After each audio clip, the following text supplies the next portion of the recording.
Today I'm going to be talking about efficient and inefficient market. They're also called EPA and IPA. So efficient market is basically when prices going up and closing the previous structures, not leaving any gaps and just going up. Inefficient market, EPA, is basically when prices going up or down, but it's leaving a gap. That's what an inefficient market is. And a high probability efficiency or efficient market is basically when market sweeps a liquidity. That's what a high probability efficiency is. If price is inefficient but then followed by an efficiency, you can ignore the below inefficiency. So basically like this. If price here is inefficient, as you can see there's a gap over here, but then it's followed by another efficiency like this, you can ignore this and just focus on this one and trade from here if it gives an entry model.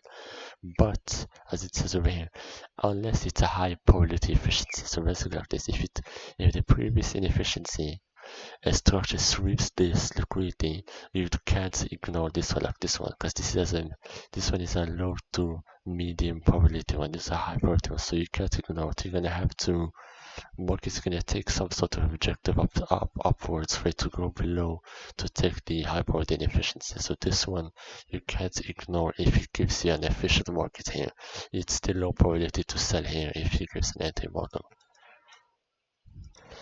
And if you want price to deliver towards your objective, price will deliver efficiently, and the opposite side, this side, will be inefficient. So let's say if you're bullish, right, the bullish side, let's say if you're bearish, right, the bearish side is gonna have to deliver efficiently, closing all of the gaps, and the opposite side, it has to be inefficient for it to be a strong delivery towards your objective.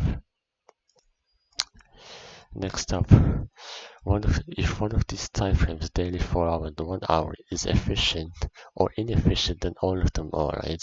So let's say if the daily and the 4 hour are inefficient, as you can see here, but the 1 hour is efficient, then you can consider these two are also efficient, since these three time frames are connected.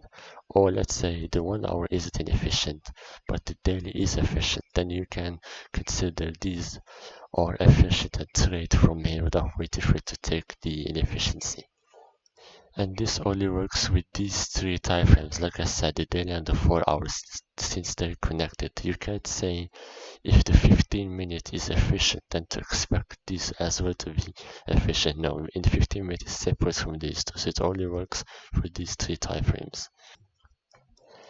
And next, if one of the correlated pairs is already efficient, then you can consider the other correlated pairs are as well. So basically, let's say E and G have not tapped to the inefficiency yet, but DXY has tapped into the inefficiency. Then you can trade from here, considering the DXY has already tapped into the inefficiency, and trade from here and then target the below. And as well, let's say GU is efficient, but let's say DXY isn't and EU isn't, then you can consider as EU is efficient and DXY is efficient, and you can trade from EU and target the lows.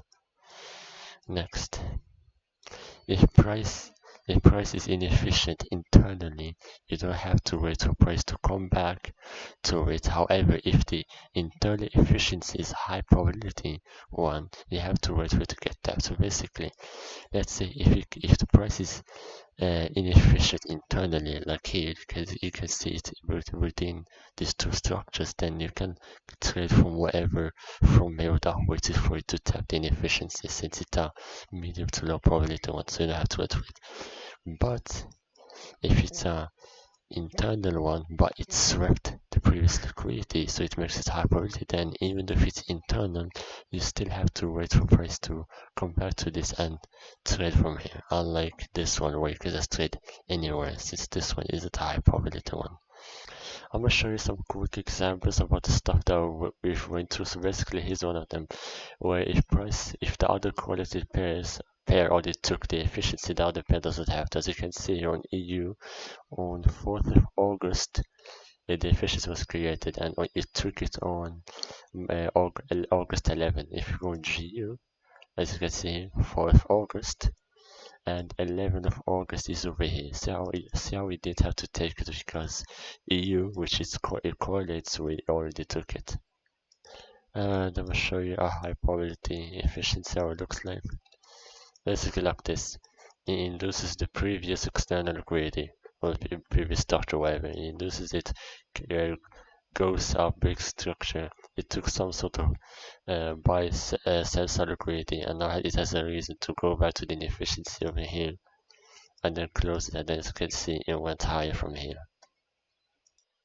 And here, as you can see, price, its objective was to deliver bearish, so as you can see, it was delivering efficiently, closing all of the gaps, and then yeah, this it took the below saddle grid, and then it went higher.